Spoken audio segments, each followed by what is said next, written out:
The appliance delivery men stare at me, mouths open and eyes wide. Come on in, I say again, gesturing with my left hand. The two young men, who look like brothers, watch my hand move as if they're dogs and I'm holding a tasty treat. Strange. They're in their early 20s, with high and tight haircuts and clean-shaven jaws. They both have the same green eyes and wide noses. Come on in, I repeat, with more force. Right, The taller of the two says, shaking his head. Like the other one, he wears a black and green uniform shirt over khaki pants. When I first opened the door, he said his name was Perry. He introduced the other man as Joseph. When Joseph doesn't snap out of it, Perry reaches across the dryer they're delivering and hits the man on the shoulder.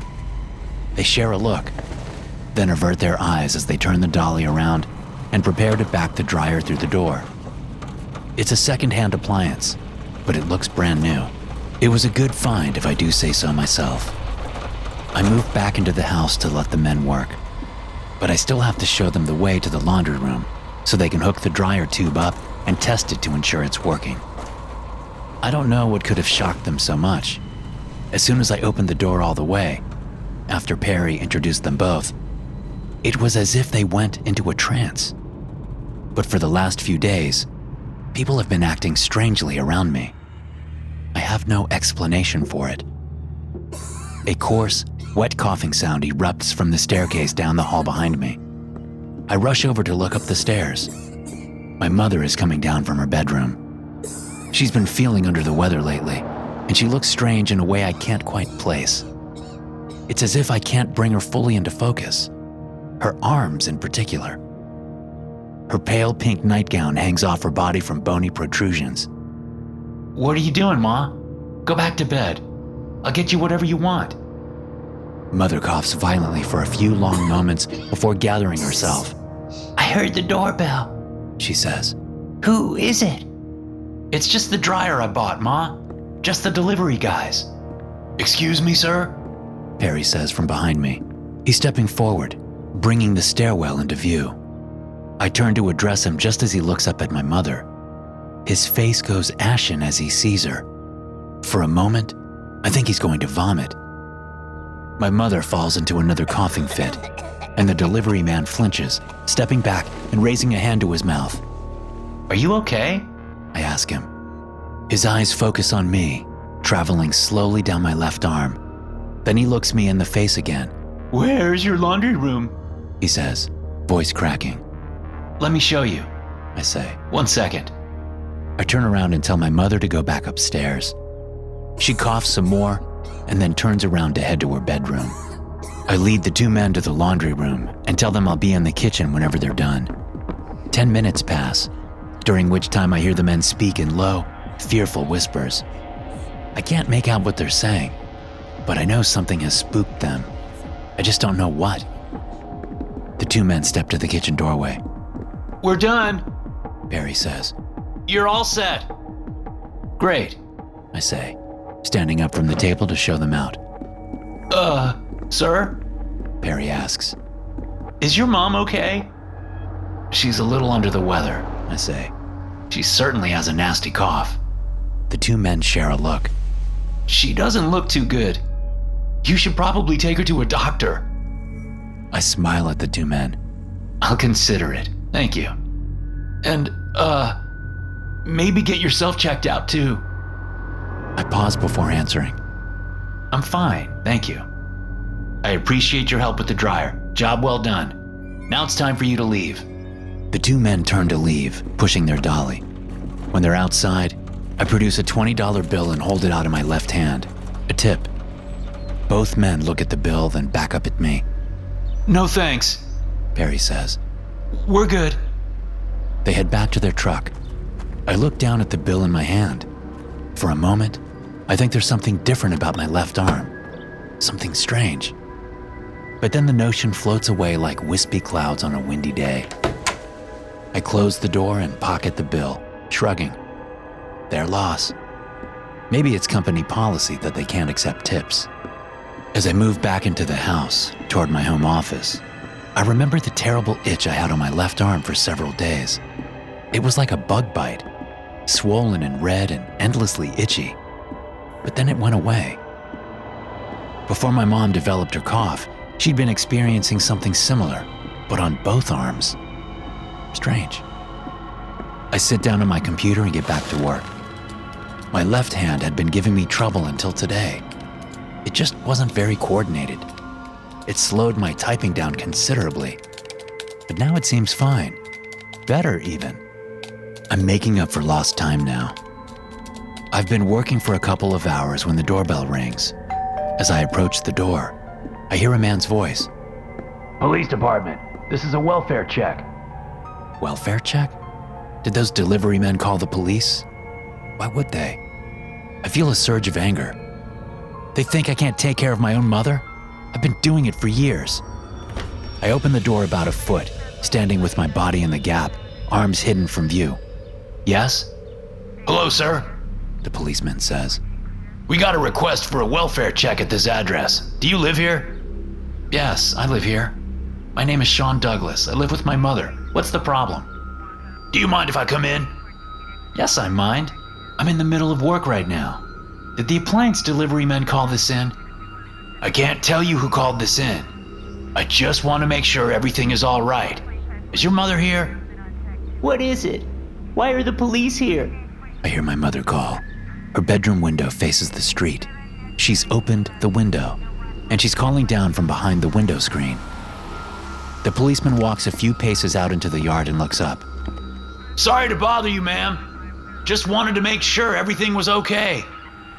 I'm a little under the weather, she says. But we're okay.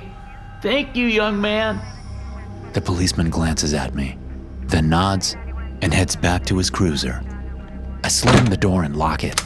I'll be giving that appliance shop a poor review, that's for sure. Days pass. My mother's cough goes away, but I develop one. I joke with her that she just transferred it to me. Since we're both under the weather, I get groceries delivered so I don't have to go out. The grocery delivery woman reacts much the same way the two appliance delivery men acted. Fear drains the blood from her face, and she can't wait to get back into her car and leave.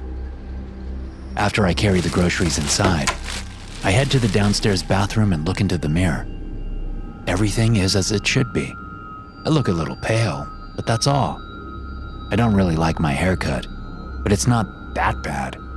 I'm no Brad Pitt, but I'm far from the Elephant Man. Sure, my left arm is different from my right arm, but so what? It has always been like that, hasn't it? I look down at my right hand, twiddling my fingers. Then I look at my left hand. Only there's no hand there, not really. It's a tarsus with 3 tough, hook-like digits. Beyond the tarsus, in the forearm area, there's the tibia. It has little whitish spikes protruding from it.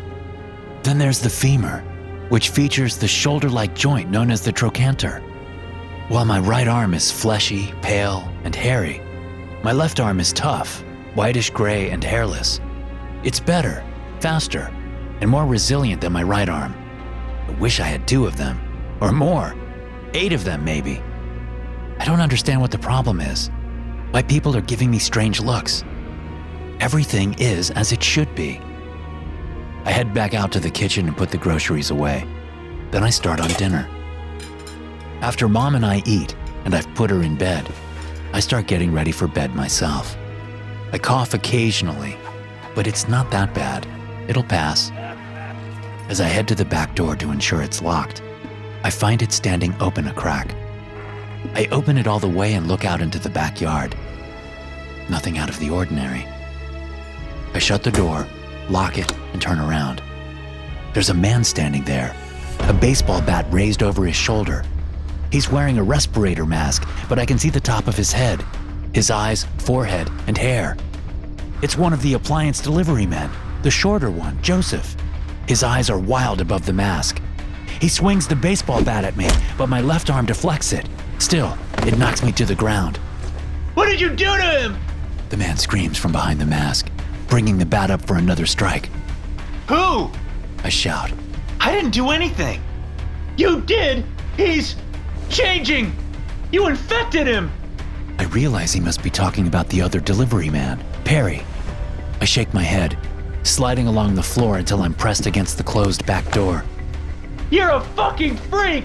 He shouts, slamming the baseball bat down. Once again, my left arm comes up to block it, but it's not strong enough. It crunches as the metal bat hits it. Pain shoots through the limb. He swings the bat down again, hitting me in the head. The resonating thump of the teeth-shattering impact feels like a car crashing into my head. He looks down at me, shock on his face. Blood dribbles down the left side of my head. Backing up, the delivery man lets the baseball bat hang from his right hand. His crazy eyes are wide, bloodshot. I try to stand up, only to stumble, sprawling forward onto my stomach on the kitchen floor. Thousands of tiny insects pour out of the wound in my skull, scattering on the floor. I grunt, trying to speak. What the fuck? The delivery man says, watching the bugs pour out of my head. The insects are whitish gray with oval bodies and 8 spiky legs, much like my left arm. The man seems to come to his senses, getting over the initial shock of what he's seeing. He steps forward and raises a foot to crush the insects. I try to move, to keep him from killing me, but my body isn't responding. A large insect leg appears over the man's right shoulder. It moves quickly across his neck, then jerks down and back. The little spikes on the tibia dig into the soft flesh at his throat and then rip it open in one quick motion. Blood spews out of the wound. The man puts his foot down, barely missing a group of the tiny insects on the floor. He drops the baseball bat and puts his hands up to his throat, ineffectually trying to keep the blood in. Attempting to keep to his feet, he stumbles away and falls down, making awful wet choking sounds. My mother stands behind him, her 2 insect arms held slightly out from her body. The right one has blood splatter on it. I put my head to the floor and let the spilled insects crawl back inside my skull. As they make their way back in, I slowly regain control of my limbs. My thought processes come back to normal as the insects take their places, allowing synapses to fire correctly once again. "Thank you," I say to my mother. She nods, looking over at the dying delivery man.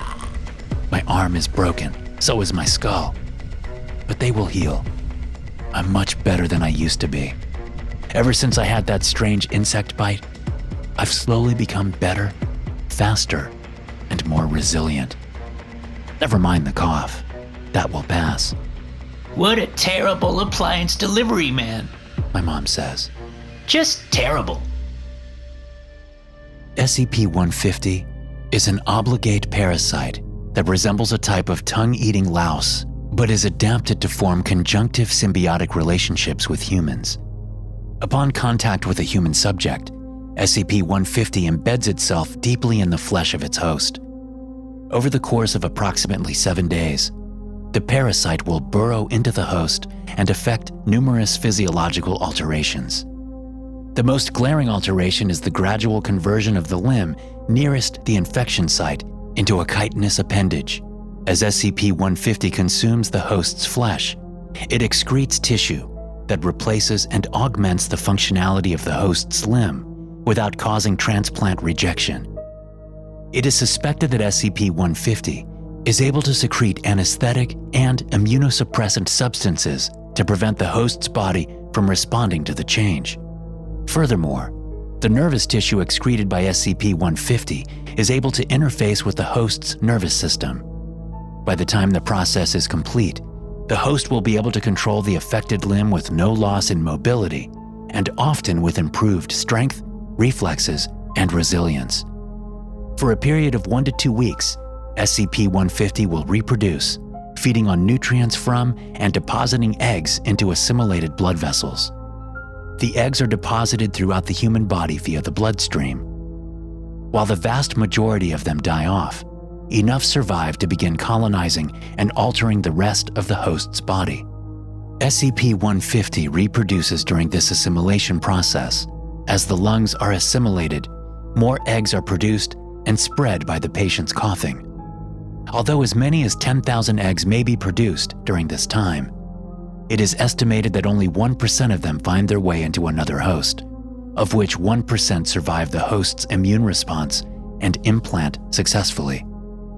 Although SCP-150 inevitably results in the assimilation and alteration of the central nervous system, including the spinal cord and brain, the host's consciousness and behavior are seemingly unaffected. Subjects aware of the infection exhibit little to no negative feelings and often express positivity towards it. Hey guys, thanks for listening. Be sure to subscribe to the podcast for more SCP stories like this one. You can also check out some more episodes from the SCP Experience podcast here. I'll see you in the next one.